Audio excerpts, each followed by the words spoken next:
Good morning, everyone. This is the 19th of May. This is the Genie seminar, our collaborative meeting to share genius, to create solutions to the world's great problems, great puzzles. We're reminding everybody that this is recorded, and by being here, you're giving permission that whatever you say is going to be available for the public. So just be aware of that when whatever you care to share. Now, I'm going to start with a sort of a parable, and then I'd like to give a little thought to this idea, and let's discuss it a little bit later. And then I would like to after I describe this little story, to share the 3-minute introduction that we put together, so to get some of your comments, introduction that we're going to offer to other people as we try to make our Genie seminars global. So the story I'd like to tell you is one that was introduced by a couple of esoteric philosophers by the name of Peter Ouspensky and George Gurdjieff. This is the story they told, and you see what you can make out of it. We'll discuss it later. As the story goes, there was a very powerful wizard who was growing sheep, and he wanted to have the sheep for himself. He had them growing them, fattening them up for his dinner plate. Now, that was part of his purpose, that he enjoyed lamb chops. That was part of the meal he enjoyed. Here's the birthday boy. So he enjoyed their meat. And he did not want to have a fence around his place to keep them from running away. So he decided instead he would tell them a story. He would sort of hypnotize them, or tell them that make them aware that he was really a benevolent master for them. He was sort of a paternal, benevolent figure who fed them, he protected them, he helped them grow and get big and strong. And he was really a very wise master, but he didn't want to pay the money to build a fence. And the sheep sort of thought this was a wonderful thing, that they had this benevolent master. And then when he was ready to slaughter them for his dinner table, he hypnotized them to believe that they were doing a good service, and this would be for their benefit. It would be a wonderful experience for them, because they were somewhat gullible. Now the question comes up is, when they began to realize, they became consciously aware, you see where we're heading, this idea of conscious awareness, when they became consciously aware that the master was really not so benevolent at all, but he was really treating them in a wonderful way, actually, but it was mainly for the purpose of his own dinner table, and maybe in addition to being nice to them. The question arose for them: should they rebel? Should they try to run away? Should they do something to overturn this master, or did they have any choice? Or should they simply be passive and succumb and enjoy the benefits, the short-term benefits, that is, for most of their life, knowing that they were indeed being raised for the dinner table? So that's the dilemma. That's the question I'd like to give a little thought to, and maybe you can relate this to the state of our present world. Now, this little story that was put together by these esoteric philosophers. Now, while you think about that, I'm going to share our screen, and in doing so, I'm going to play for you something that Sharad sent out for you, if you had a chance to review it, a 3-minute introduction that Rini prepared for us with our voiceover, of course, by Brad. So let's see if I can get this up now.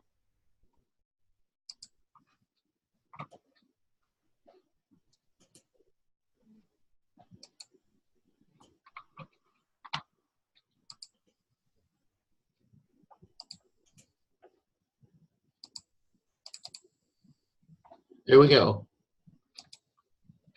Welcome. You have come to the educational community, guaranteed forever free websites. You will learn to be happier, more loving, and make your life really significant beyond your imagination. We do this by solving the biggest puzzle. Why is it that we fill our world with fear, scarcity, hate, and war when we want and need help? The acronym for happiness, enough, love, and peace. Solving this puzzle will make our world the happy, loving, safe home we want for our children, additional loved ones, and humanity. Make today's dreams tomorrow's reality. Here's the deal. An exciting new method of lifelong education, Genie seminars, will make you a source of the solution instead of a part of the problem. Enjoy camaraderie, fun, and share emotional support with others as you learn the wisdom of world-class thought leaders and co-create with others in virtual seminars to spread the 4 help ingredients: happiness, enough, love, peace. As you help yourself, you simultaneously help our planet. Genie seminars are the fastest, easiest, most enjoyable, and effective call to action to proceed to succeed. Begin by learning the 2 most powerful, yet still relatively secret, love creation skills that teach the modern version of the golden rule: love myself with the abundance that overflows to enrich my loved ones and humanity. Then learn 7 word switches, i.e., simple word changes that free your creative thinking from instinct and tradition to become your own person. As your experience of help, happiness, enough, love, and peace grows, you'll want to pay a new way of thinking forward to family, friends, and contacts with a click on your computer. When they thank you, ask them to do what you did.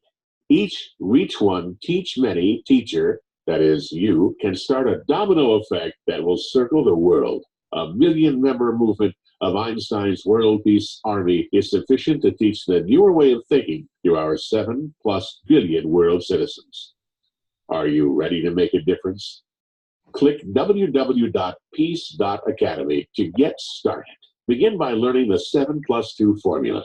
Do you want to go deeper? Then click to enjoy Genie seminars for lifelong education in the universal skills that make our world the happy, loving home we want and need.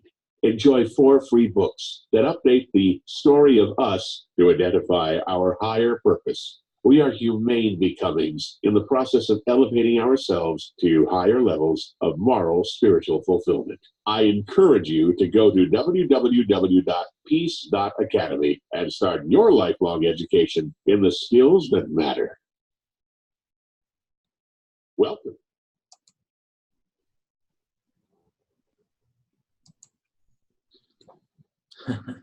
Okay, so that was Rainey prepared the animation, and of course, Brad, that was the recording, and together we sort of put together the content. So, what are your thoughts about this little introduction? Do you think that would be appropriate? Would you like to have some critical comments? We'd like to get some feedback. Yeah, I mean, for me, it was one of the clearest, concise explanations.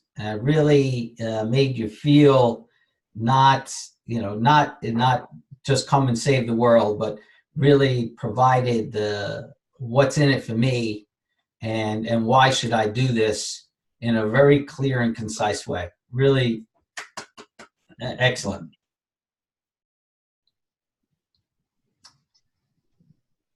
I'd like the dive deeper part. I thought that was cute too. That little thing, jumping from the top to the bottom of the screen. Yeah, I mean the animation's great. The voiceover was great until the very end, where he said there was a skip at the very, very end when he said welcome. Look. Yeah. I think the one part where she spells out help, the picture disappeared before she was finished talking. That I think could be slowed down a little.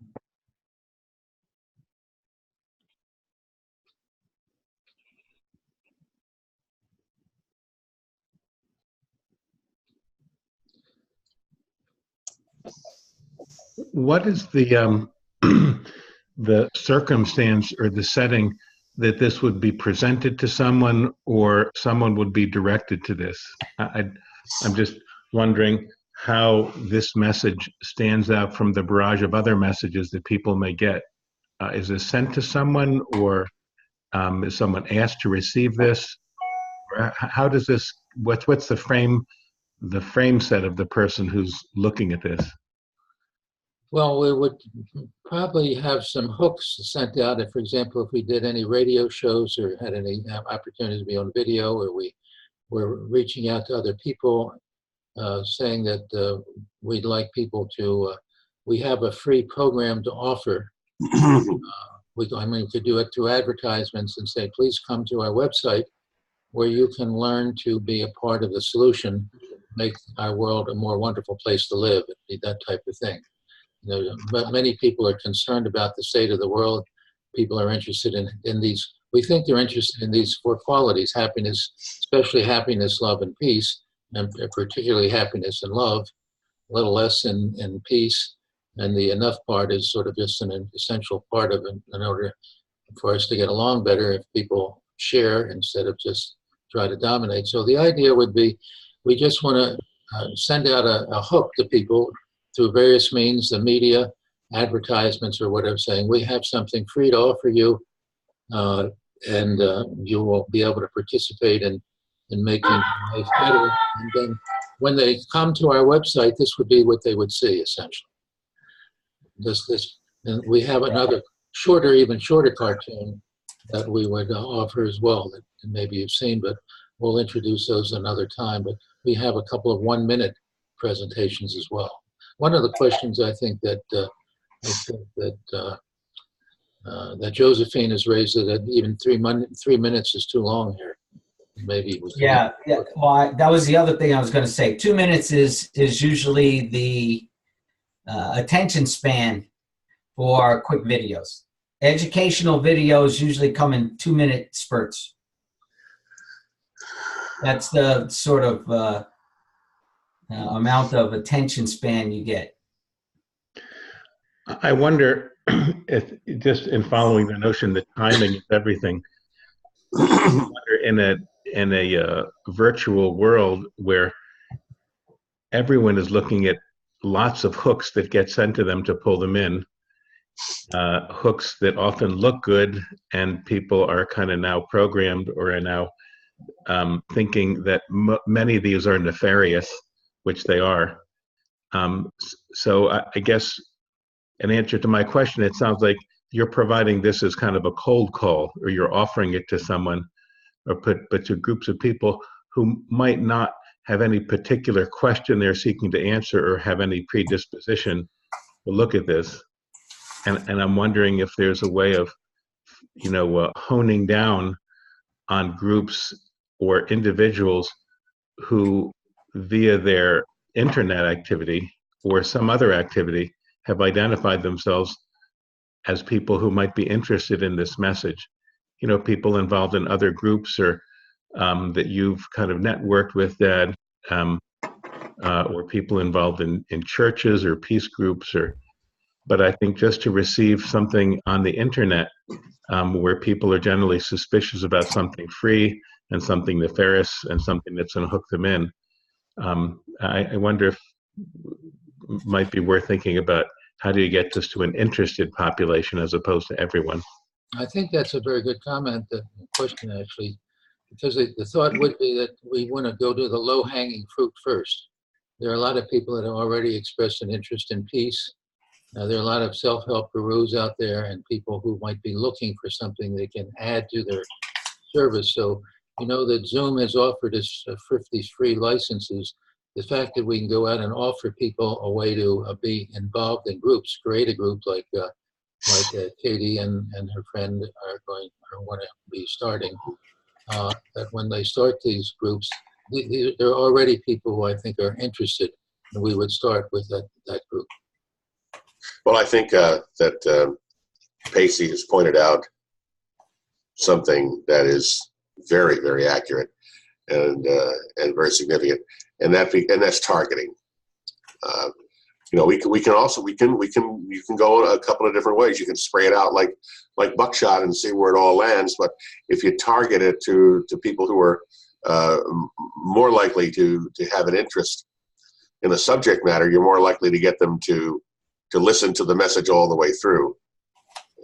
And this is not being negative, but this is what I'm up against all the time. And this is what I'm fond of saying is that this has become a very, very noisy world. Never in the history of recorded time has communication been as fast, as huge, and as fragmented as it is right now. And digital communication is really quite an amazing thing. But there's just so much of it out there, so much stimulus flying at people from every possible outlet, media outlet nowadays, that it is a real challenge to get your message to be distinctive enough to stand out. That's what we're up against. Mm-hmm. Yeah. So I think Pacey, you know, has a point. However, you know, as he said, the free item, you know, people are skeptical, but people do click through. There is, you know, on the scatter gun, it's about a 1% return to blast out emails. It's about a 1% return. If you got a really good marketing campaign, it's 2%. And this is where we were on this for a few weeks ago, which was segmenting our audience to women, and if you can target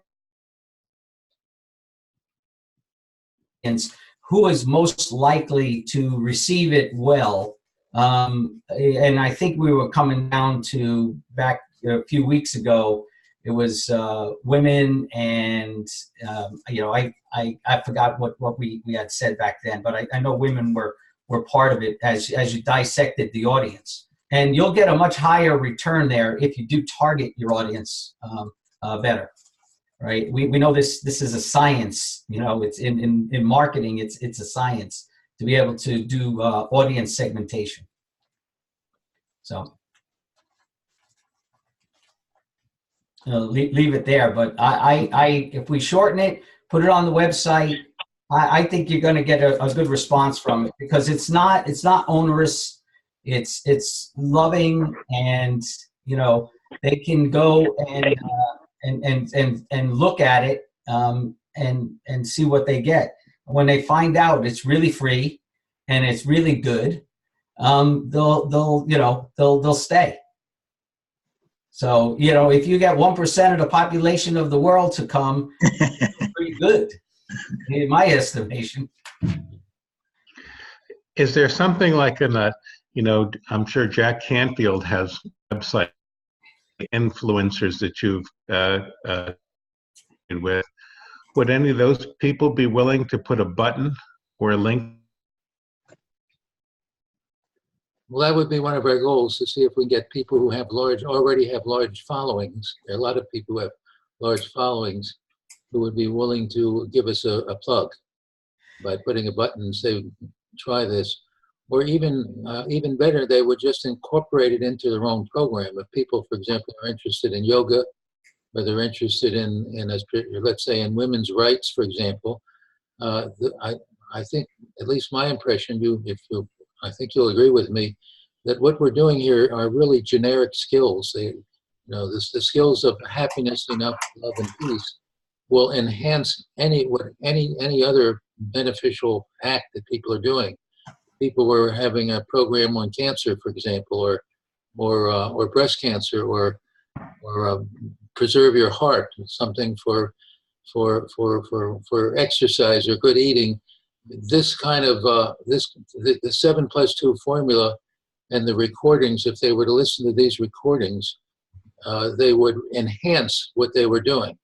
So I think that's a very good possibility, that people who are already doing these things would like to introduce it to their audience under their flag, so to speak, not under the educational flag, but under their flag, and it would really enhance anything they would do. So the way I would see our goal, if there's 7 billion people, if we can get 1 million people, which is a very, very tiny percentage of 1%,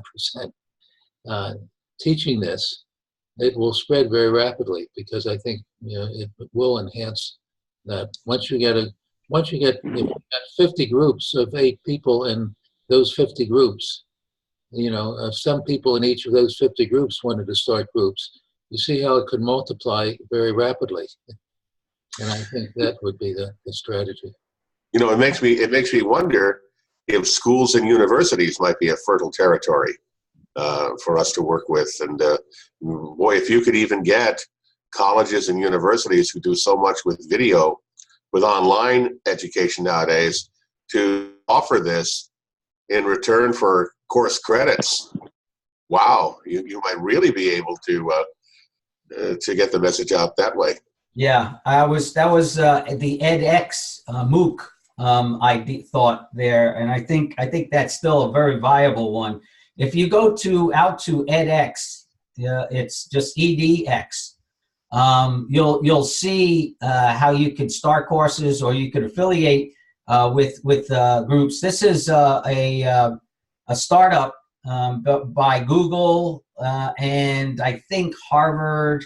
There's a couple of big schools, big name schools that went in on this, and it's really very, very viable. You can take free education courses and turn them into certificates, or turn them even into matriculated courses. It really is a very forward-thinking thought, and very viable one. I've been, I sort of have the to-do from Josephine to go out and explore this further, of which I'm sad to report I am lacking in that area. But I urge you to take a look at it, because I think this has real possibilities. So John, it's Josephine. I've been listening. Hi everybody. 2 things. One, I'd mentioned to Don, I think it's a little long. I think the 2-minute version is the version we need.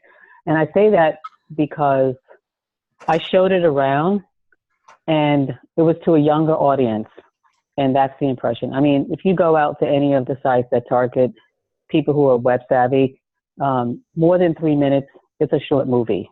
So I'm going to say that. Second of all, regarding the target audience, I think number one, as we start these groups, the people who are starting this group, like Katie and whoever else is brave enough to go out and start a group, is going to need something to describe the groups and to describe the background, right? And this is what they can use, right? So it can become the first video they all watch together, which is a good level setting on video. The second way is the target audience that it can be used. When we were talking about who the target audience can be, all of those people that you guys identified are potential target audiences. I just don't think we settled on a way to access those target audiences. So even if we say yoga, women, people who are ill, what is the gateway for us to access those people?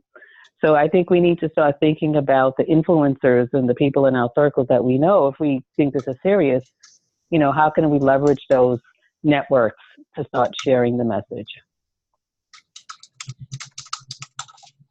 And when I saw the little blurb, hey, this is Katie.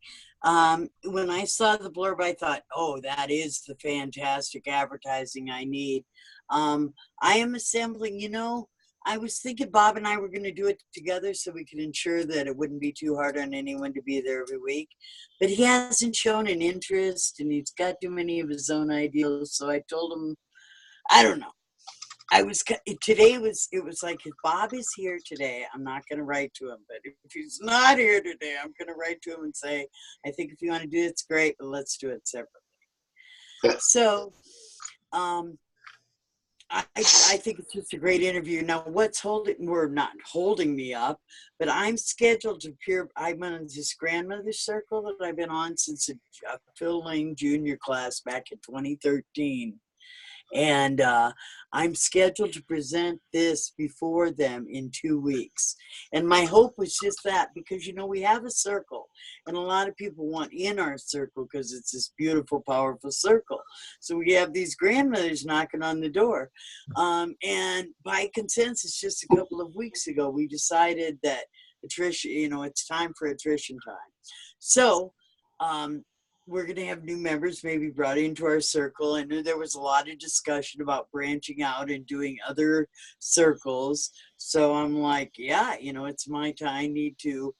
So I'm up in 2 weeks, not this Wednesday, but the following Wednesday, I will get to present to the grandmothers what Don has been up to here and how I want to be a disciple of that. And if maybe they thought there was any fit with our grandmother circle expansion idea.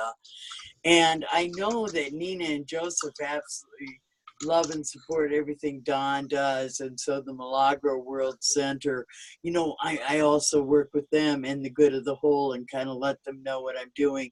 So yeah, hopefully the word will spread. I thought it was a great little video, honestly.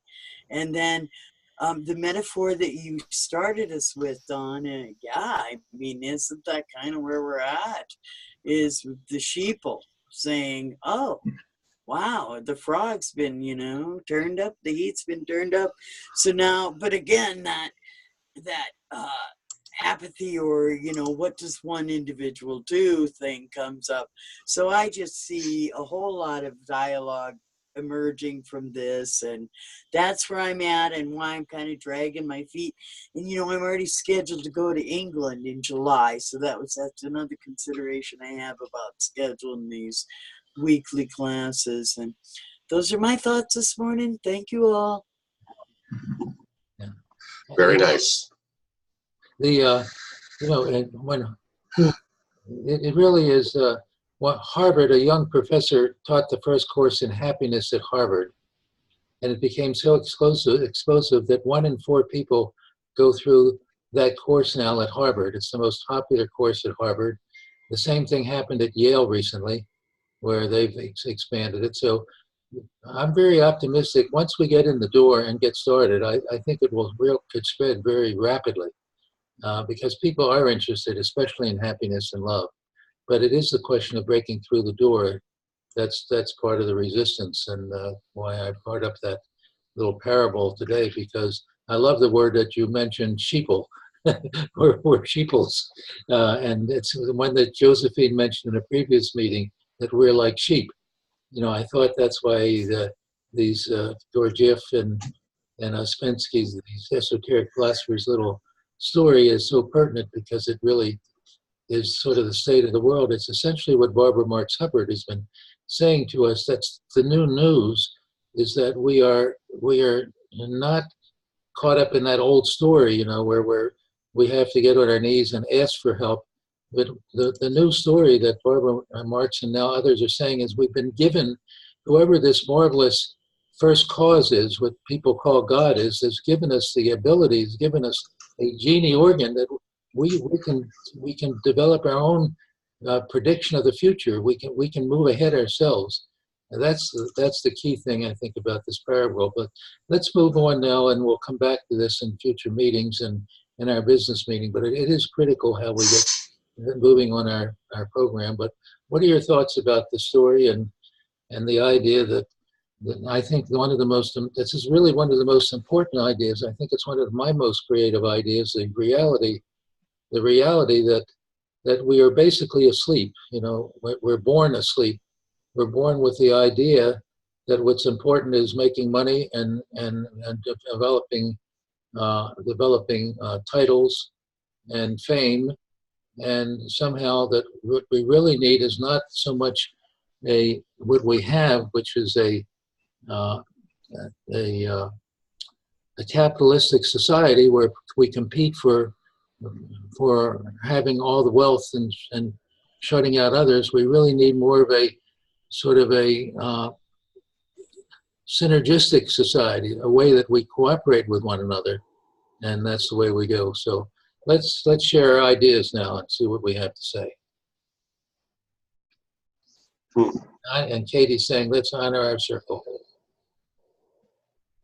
I suppose it's mirrored on here, but it's, you know, just the famous words that we do not want riches, we want peace and love.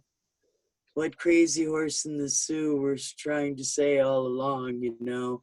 And when we can see how messed up our worldview is, and I mean, so many of us realize how messed up our worldview is and have been kind of living in the fringe almost.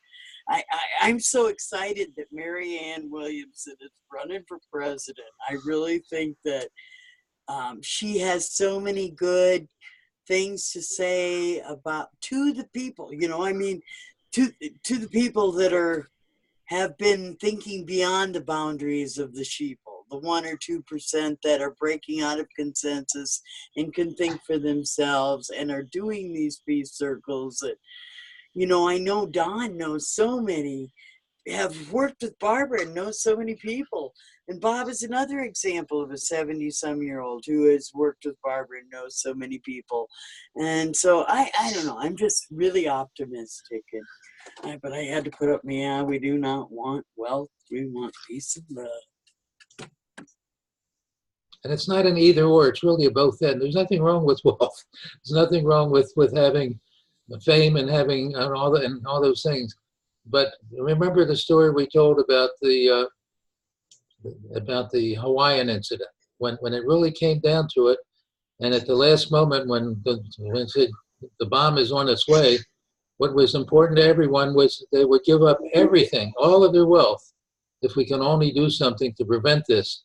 So prevention can only come if we can teach ourselves to be more aware, consciously aware. And that's the message. When we're consciously aware of the danger we're in, then we can take some action. But most people are more interested in making money instead of, it could be in addition to, and that's the key message, I think.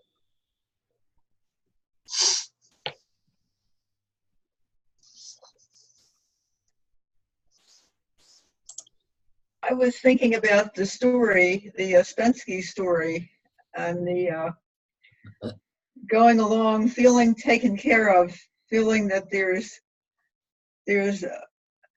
someone or something out there that's going to protect us, even though the end may be, the end is out there. And, you know, would you rather live in ignorance and be happy for 50 years, and then the last 10 minutes where you get killed, you know, that's worth the price to pay. And that's sort of where we're at in a way. You know, those of us who, you know, have enough food and have live in a nice place and have transportation and good things, art and music. And do we really want to think about that? You know, that might all come to an end very suddenly. And I'm not sure. I think a lot of people really would put the blinders on and say, let me be happy and leave me alone. That's I don't know if you've seen the movie The Matrix, Mom, but that's a lot of what the movie The Matrix is about. It explores that question. And I think towards the end of one of the episodes, one of the people who's been kind of woken up to see what reality is portrayed as a bad guy or a villain, because he decides he would rather live in the computer created world instead of struggle in the real world. And so I think your question is a good one. And at least in the movies, someone decided to portray the person who wanted to stay in the fake world as villainous. And that's probably an unfair characterization. I think a lot of people would choose that. And that's kind of a problem for our cause. I think that's it's a similar issue with a vegetarian. You know, most people, if they see how animals are treated, would say, boy, that's a terrible thing. But enjoying meat is a positive thing. And, given a choice, a lot of people, I think the choice is, I'm going to go about it as culture has, as my upbringing and culture has taught me, and just continue to roll with the punches, even though it seems a little bit odd, or, it seems egregious if you look at it. And I think there's all kinds of examples in human nature. If you look at World War II and, did anybody understand what was going on? And did anybody do anything about it around the area of the Holocaust? And I mean, it's part of that sheep kind of mentality, but that is the human condition.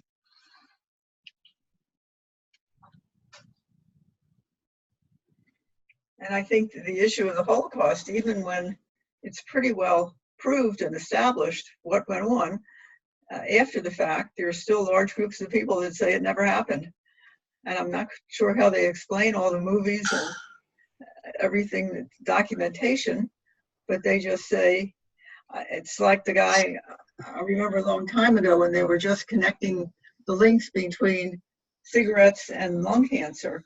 And the head of one of the big tobacco companies said, when faced with this, just said, let me hang up, wait a minute. The head of the tobacco companies, when confronted with all this evidence of the links between cancer and smoking, and he just said, I don't believe it. So I think that's what a lot of people do. They just say, no, I don't want to believe it, so it isn't so.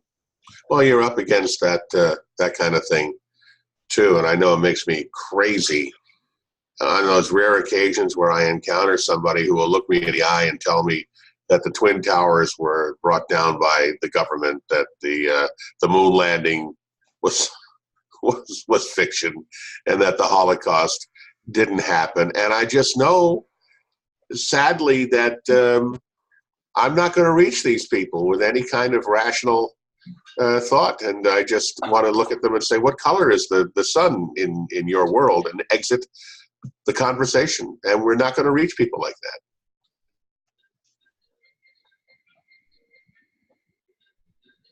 Well, I think it's some of the climate change or anti-vaxxers, right? I'm not sure when science became, and facts, and history became, and education just in general became so egregious with that it was being intelligent and somehow a political position. So I find that interesting. But, just the notion about sheep, what I was thinking about with the notion of sheep is not that people want to stick their head in the ground, or I think they want to be led.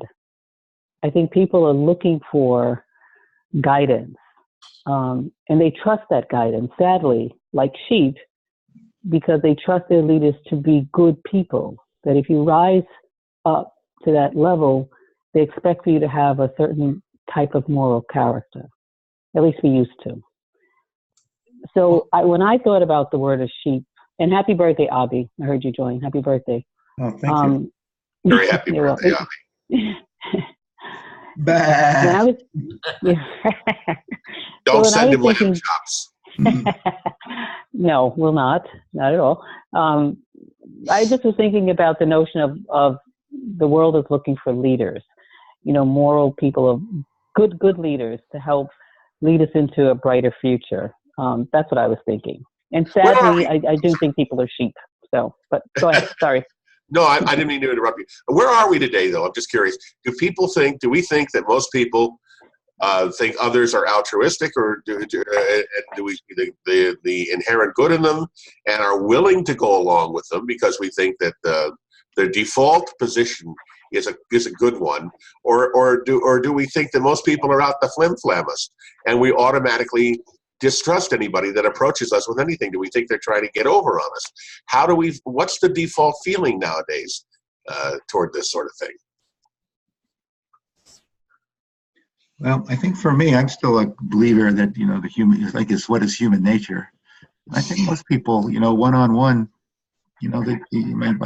most people would try to do good by you, or would, given a choice between trying to take something away from you or do something good by you. I think there's a lot of motivation, a lot of, economics and social systems that, you know, kind of encourage or discourage helping somebody out. But I think by nature, most people will try to do the positive, or to try to do good for their brother. I think that's the human spirit. Yeah. And I wonder how vibrant it is today, or how deadened it is. I don't know sometimes. I think it's very hard to stay optimistic in these times. And I think throughout recorded history, everybody says in these times, you ask people, there have never been good times. Everything is turbulent. There's that feeling too. I think the general nature is people, you know, all groups. I don't, you know, I think if people have extreme views, or conservatives or liberals, it's not so much that, you know, that they think the other person is bad and should be destroyed. I think it's more they think that their way is the right way and the other way is just the misguided way. But I don't know. There's a villain, at least in my mind. People don't necessarily vilify.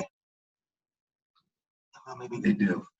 I think, you know, the idea isn't that you're wrong and you should be killed.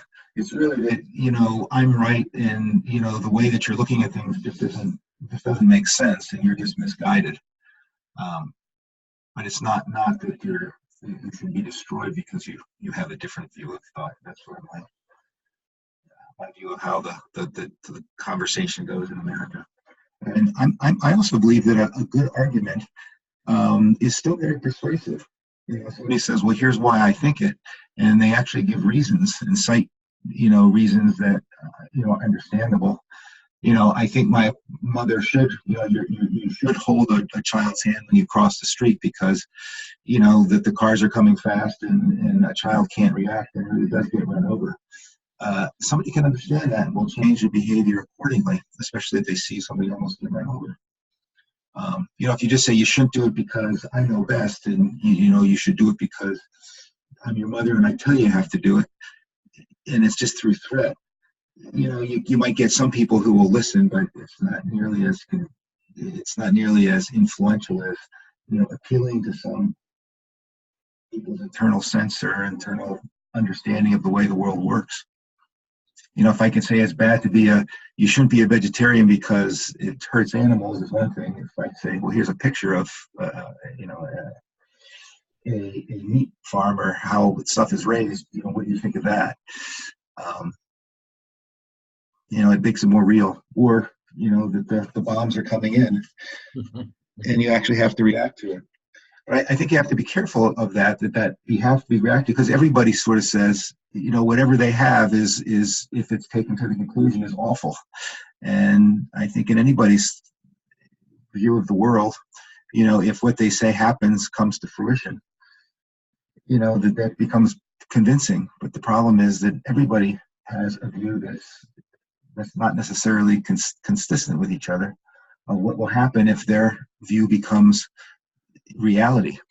And as a result, since everybody thinks that, you know, you have to follow me or you're going to hell in a handbasket, the result is nobody really believes anything anybody says until you kind of start to appeal to that sort of base, well, kind of hit them at a logical level. Or, you know, there are a few nuclear instances or something that really do make this more than just somebody's pipe dream.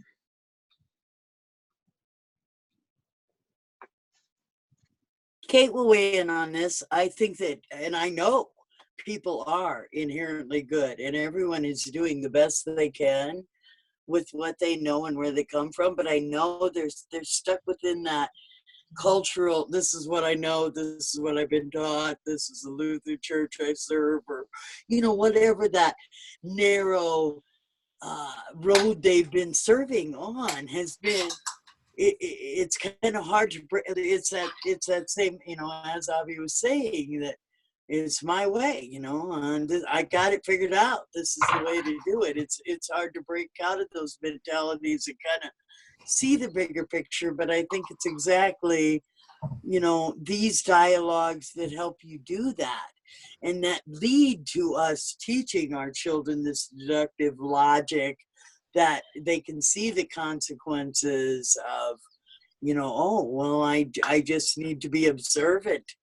And I look about these things and I consider all of these things before I make that decision. rather than this is the way we do it, this is the way we've always done it, this is what you decide because of this.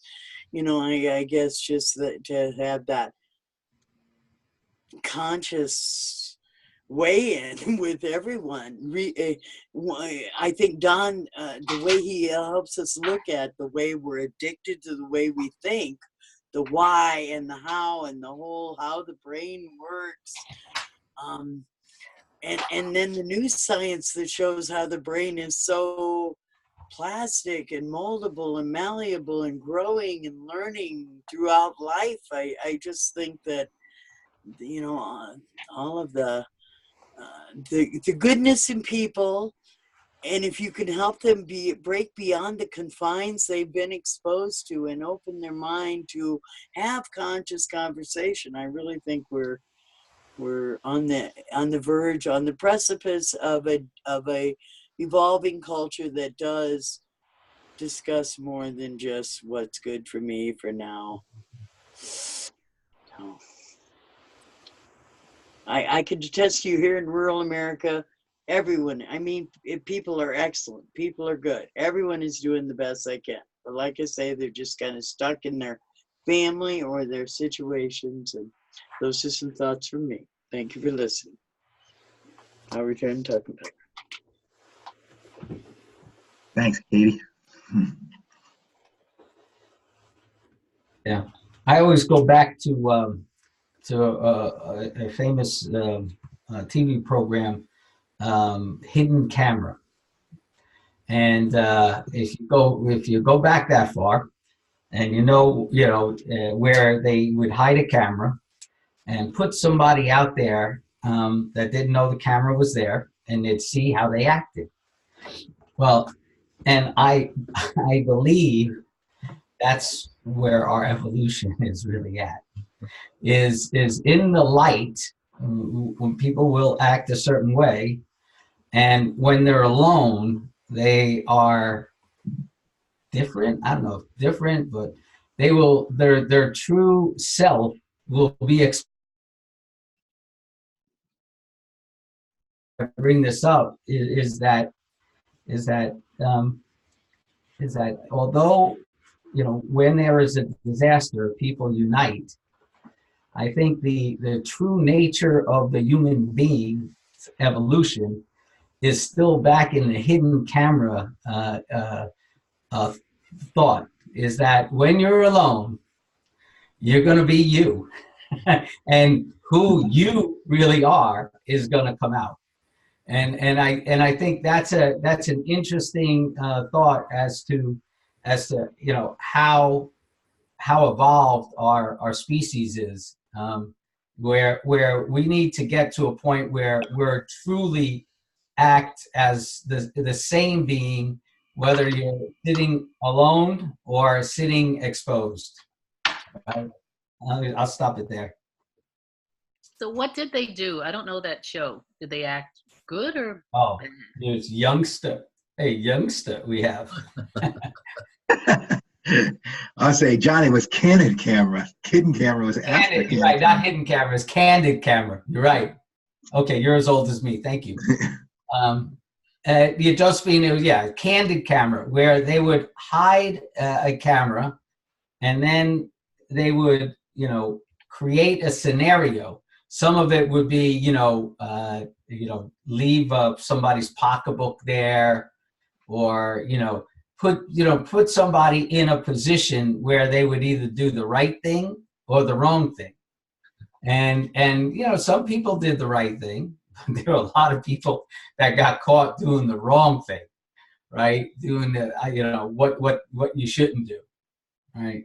And it just exposes the human element, or the human condition, where people will take your pocketbook. People will, if a door is left open, will come in and do things that they wouldn't do, or say things that they wouldn't normally say. The reason why that show lasted as long as it did and led the way for so many shows subsequent to it that imitated it was really stated in the creator, Alan Funt's line where he said, people caught in the act of being themselves. And that was the allure to the program. It could be something as simple as having an actor or a singer sitting next to you having soup in a diner and bursting into an operatic aria and seeing the reaction of the people sitting on either side of you, or as involved as having a car come through a wall in an office and they'd have a succession of different people sitting at the reception desk and how they would react to it. But it was a wonderful show because you saw people's true and authentic reactions to these situations and not an actor's representation of it. Right. Exactly. Susie, there's in Harry Potter, there's a device called the Mirror of Arsed, which I think is the reverse wording for desire. And they say that, as you look at it, you see what you achieve to be. And everybody sees something in it. Ron Weasley sees himself as a soccer star, and somebody else sees with their, dead members of the family together. And he says, very rare that somebody looks in the mirror and just sees themselves. He says, and that would be the, if you had achieved the state of kind of more happiness, what you would see in the mirror of desire, would you just see yourself, which I thought was a kind of an interesting idea. A lot of my philosophy comes from some of the scenes out of Harry Potter.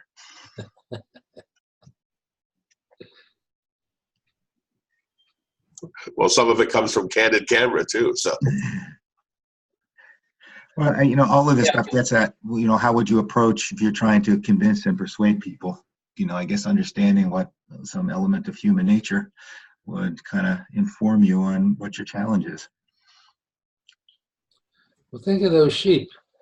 Here they are, they're getting everything they need. They're getting fed, they're getting warmth, they're getting love, they're getting petted. And then somebody comes along and says, look, this guy is really taking advantage of us. Let's go out into the woods there, where there may be wolves, there may be other dangerous things there, but look what's happening here. Most people would probably turn on that person and say, you've got to be kidding. We got everything we want right here. I don't want to leave my comfort spot. And isn't that the way we are? That's the way we're naturally born. Most of the gurus who what they're teaching is what we call placebos. It's what feels good now. So we tell stories that everything is going to be wonderful and so on, and then you feel good. But meanwhile, there's somebody sneaking up behind us who wants to cut our head off, and we're not doing anything about it. So here's the key, as I see it, and it's really I think it's my most important discovery. When we learned language, when we went from the point of being animals, remember when we're born with an animal brain. Our cortex is a young brain, and it has no language, it has no words. We're born without language. We're really born as high-level animals. And when we're born as animals, we're born with a museum that we're already pre-wired to want to do what was normal in our past. So when we were single cells, it was proper to have unconditional love to our identical self, to love ourselves. When we developed offspring that were a little different, we had children, so to speak, then it was unconditional love was when we expanded our love to our offspring. And then when we became tribes, and as we see in basically all earlier life, we're innately have unconditional love to be part of our tribe. The elephants travel with other elephants, the sharks travel with other sharks, and so on. So we have unconditional love, but it's tribal love. And that's how far we have evolved so far. So what we're born with is what's good for me and my tribe for here and now, because without symbols, we can't anticipate the future. And then when we finally learned language, you see, we developed this cortex that could use symbols. What did we do? And here's the critical point. We developed symbols that were tribal. We developed symbols that satisfied our animal brain. So we have flags that to say that our tribe is right, our religion is right, our political party is right. And that's what we don't realize. We want to do what's good for our tribe now. And common sense, now that we can think a little bit of the future, we realize that as long as we keep fighting one another, so who's going to get a limited amount of the resources, And that's what we have, a competitive world, a win-lose world. That's the idea. As long as we keep doing that, you know, we have war between the haves and the have-nots. That is our history. And we don't want to leave our comfort zone. That's the issue. We are so comfortable. We're like those sheep. We're getting everything we need for the most part. So why should we care about those people on the other side of the world who are starving? And as you know, Trump says, it's good for us for now. You know, those other people are bad. And it's what's good for me and my family and my tribe. That's the kind of thinking. And as I think was pointed out to me by Neil Donald Walsh, this is something we're not aware of. And that's what I've learned in my work with addictions. We are addicted to this way of thinking. And with every addiction, the alcoholic doesn't believe he needs to give up his alcohol. The person who's gambling doesn't think he should give up his gambling if he needs it. And whatever it is, whatever your addiction is, and now we have this addiction to my way is the only right way. And emotion is more powerful than common sense until we can teach ourselves a new language. So that's the critical point. What is the new language? And here's what, we started with the new language. The 7 word switches are the new language. When we learn those 7 word switches, if we practice them, if we practice the 2 love creation skills, love myself with the abundance that overflows, and when I do my reasonable best, I deserve to reward myself. Just those 7 2-word switches, those 7 2 things that we first learned, if we really practice them, it changes the way we think. That's my big talk for today. Dad, I think you got to be careful. I see you're going to lose a lot of people when you start going into politics. There's a lot of what you're saying about everything's a zero-sum game. There's just a lot of history that people are going to look at, and I look at it and say it's just not true. When you say everything's a zero-sum game, it's just not. There's no evidence, the evidence that I've seen that why capitalism works, that why people take technology and create more from less goods. Everybody who has that orientation is going to kind of roll their eyes back when you sort of go with that. I think your idea of the 7 word switches and making people happy, that stuff I can harmonize with, or that stuff is, it's understandable. I understand that people want to be happy, and that stuff makes sense. But to say you need to do it because everybody's greedy and, that the world is really set up a zero-sum game, all the economics that I'm aware of says it is really not a zero-sum game. And, as you approach this, I think you risk the idea of you're going to lose the baby with the bathwater with that. Just to be aware, you're crossing on in an area that you're going to alienate a lot of folks. And, the reason that this country is great isn't because they've just absconded with resources from every other country and been successful and got away with it. At least that's my view of it. And, there's reasons why the last 100 years have been the most, there's been more consumption the last 100 years than in time all before that. All of that isn't, it's not because we've just been better robber barons. So I think, you just need to be careful. You're going to end up alienating a large part of the population. And I think the stuff about, where you want to get people happy and get people sharing more, all that will sort of lead to where you're going. But if your preface is everybody's greedy and human nature is off, and you just have to see it, if you kind of look at it this new way, everything is going to kind of resolve. I think you're going to lose a lot of the audience that way. I think I may be losing you. Well, for the economics piece, you've lost me. Yeah, but just remember, I'm saying it's both and. It's not either or. I'm not saying that it's wrong, but I think if we're honest and to say we are greedy, but we have to do something in addition to wanting to have all the money without having to work for it. Yes, yeah. It's normal that we want to have wealth without having to work for it. It's normal to be greedy, but if we're just greedy and we don't have the additional things, so we started off with one, but we keep, expanding. Our unconditional love goes from what's good for me and what's good for my family and what's good for my tribe to what's good for the world. Mm-hmm. A while back, Pacey gave us an example. We talked about if there was an island with 100 people, and what if 80 of the people were alcoholics? And a couple of people said, it's not so good to use alcohol. What would happen if they said, I think we should get rid of alcohol. What do you think the 80 people who are alcoholics would say? They would probably turn on the 1 or 2 people who say we should get rid of alcohol. So, if indeed most of the world is walking in a certain step that's out of step, and there are a few people like us here, I'm complimenting everyone here, we are the ones who are the more advanced people. I wouldn't expect that the sheep are going to be the ones that are going to wake up particularly. Those who are a little bit more consciously aware are the ones that need to be in the forefront to be the educators. And I think that's us. We are the individuals who have the better education, the better insights, but we are caught in our comfort. We're comfortable with this idea that we want the money. I mean, when it really comes down to it, if it's going to be what's good for my family right now or what's good for the world, it may be better if we had a world to live in and say, I'll take care of mine right now, but the bomb's going to go off anyway. Marilyn brought up an example last time. When the plane landed, it was on fire. And the message was, if everybody gets out of the plane, we can all be saved. But a few people said, no, I want to get my luggage. And the people in the back, if they burn, that's too bad, but I want to get off the plane first and take my luggage with me. So it's that kind of thing that sometimes the greed is short-sighted. It's a placebo. It works for the short term, but not for the long term.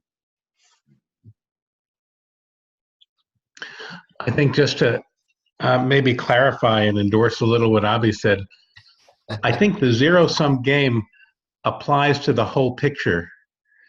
I think the animal brain hears about me and my tribe. So I think that, you could deliver the same message by saying, if you kind of follow this, you will get what you want and you'll get what you need and you'll be satisfied. Even if that happens for everyone, then it's true. It is a zero-sum game because everyone everyone gets what they want. But you're talking to the old brain, and I think to talk a language that's acceptable and welcomes the information, as opposed to talk about a global solution, the zero-sum game that everyone gets what they want. The animal brain specifically doesn't care about everybody, whether we're good-natured or whether we're good people or not. But I think for getting message across, I think we have to talk to the being that's in front of us, not the becoming that we would like it to be. For my birthday, I just wanted to share something. I don't know if you can see this. I just want to prove that Abhi has a heart.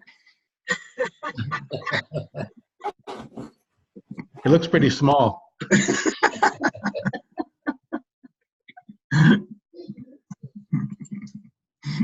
I do that all the time. Small and cold.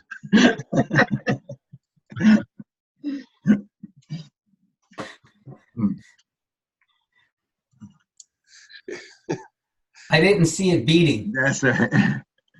It could be that his heart It's frozen, damn it, it's frozen. You're a mean one, Mr. Robbie. You weren't on when everybody wished you a happy birthday. I felt it. Thank you. Happy birthday, Abhi. I hope you have a wonderful day. We would have a cake for you, but we couldn't get an open fire burning permit, so.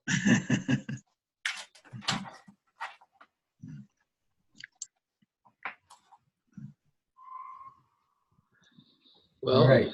Any last comments that anyone would like? There's a lot to think about in this discussion, by the way.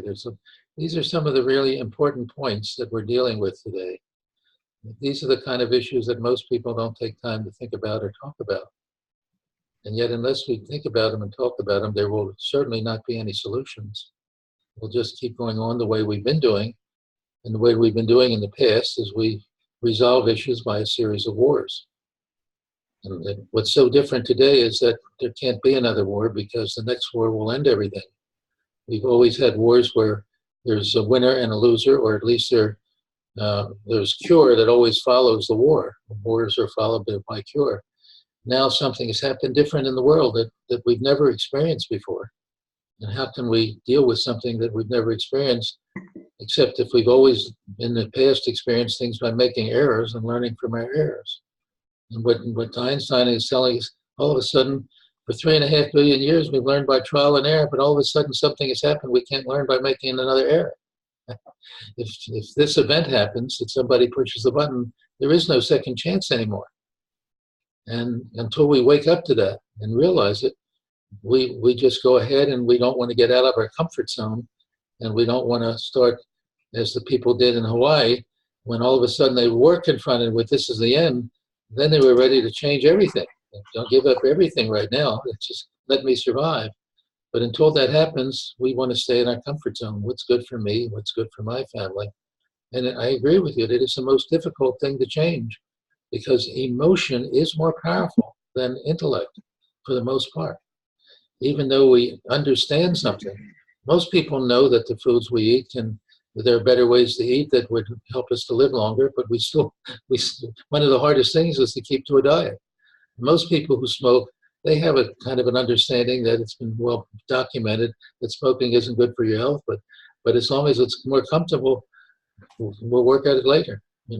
I know that with my type 2 diabetes, there are certain foods that I would best not eat, but I'm not sure I want to give up ice cream. I really like my ice cream, and I like my sweets every once in a while. And I have to make that judgment. Well, so I'll live a few years less, maybe. But when it comes to a life, a yes and no life, yes and no decision, like this new kind of a situation we've never had, where it's an end-all kind of a thing that we've never experienced before. We've had one opportunity to learn, or two opportunities, with Nagasaki and Hiroshima. And the question is, can we learn from that? What can we learn from the Hawaii incident? People for that moment, they learned instantly. It was an instant learning. It said, what's really important to me is to call my loved ones and say goodbye. I haven't done that for a long time, but now I want to call them and say goodbye, because that's really important. What's really important is I'll give up all my money and my wealth if I can have my life. That's what's really important.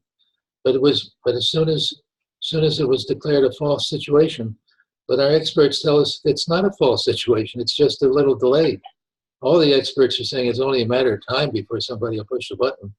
And most people are saying it'll be in our lifetime. It may be a year from now. It might be 10 years from now.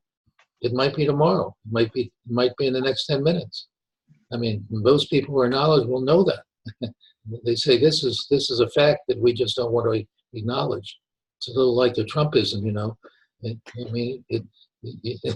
you think you just have to believe me because it's me, just because you think it's a lie, and just because it looks false to you. But look at me, it's me.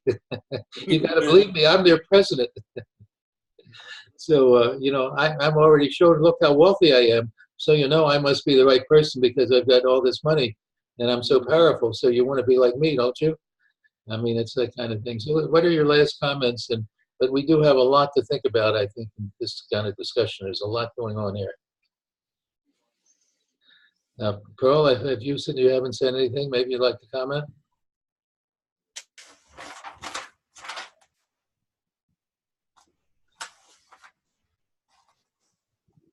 You have to unmute yourself, Pearl, if you want to speak. Or maybe you're not. Sorry. I just unmuted you. Am I unmuted? Yes, you're Can you unmuted. hear me? We can One of hear. the things I can't hear you. What? Yeah, we unmuted you. We can hear you. Okay. One of the things I was thinking about when you were talking about how difficult it is to institute a course on peace in college or university is that there are so many clubs of people who have interests, and these students form clubs for their different interests, and they proceed in their own way at their own speed. One of the things I was thinking of, how about a peace club? That would attract a lot of kids who are in school and thinking about changing the world. Maybe that's an easier way to come in sort of through the back door, and it will grow into a peace course where you can get credit. I wonder how many colleges actually do have peace courses or peace clubs. That was one of the thoughts I had when you were talking about how to institute this as a college course. Yeah, I just want to comment on that. You know, I've interviewed over 200 people on the topic, and most all of them say they wish or pray for peace. They're interested, but they have a helpless, hopeless attitude. They feel that there's no one person who can do anything, so they don't really want to think about it. They seem to be more interested in happiness and love, though. So, you know, happiness clubs seem to be very popular now, but it's hard to get people to join a peace club because most people, in my experience so far, feel that it's out of their, it's nothing they can do about it. It's a helpless, hopeless experience. I do think that's changing though, and people are now becoming more aware of that. So that's just fine. I mean, it's a wonderful idea, but and kids are interested in peace, but they're thinking more interest right now in happiness and love, and maybe we can combine them. That's the idea why we say help is happiness, enough, love, and peace. All three of those things. Well, along the same, you know, before, hi, Pearl, is Josephine. So before Pearl started speaking, I was thinking about back to the beginning of the call and the input that I had gotten when I showed the 3-minute video from a younger audience.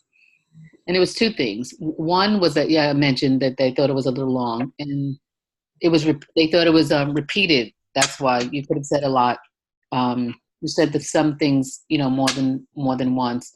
And that they didn't see, they couldn't, they needed an immediate benefit, right? And that they couldn't see how clicking this button and doing this course would get to world peace. So they wanted something more immediately. So if it's something about, you know, I don't know, the environment or veganism or yoga, whatever it is, I like that idea of happiness. Something giving a more immediate benefit, I think might resonate more around to some populations.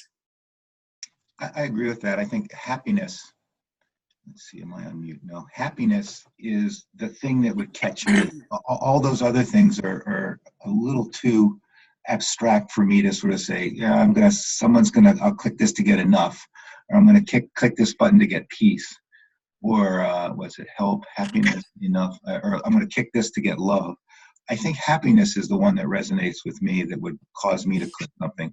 I think the rest of those are not, there's a little too much stuff mixed up in there for me to say, well, what am I actually going to get out of this? Peace for the world, is that what can I do to be happy now and immediately? That would resonate with me. I think some of those other things are a little bit more abstract and won't necessarily take action. There's a bit I still, I like what Rini does, but there's still, you're trying to mix up saving yourself and saving the world is kind of a tough challenge. So the message, from my perspective, there's still a little bit of a mixed message coming through that's a little bit confusing. Any other last comments before we end our meeting?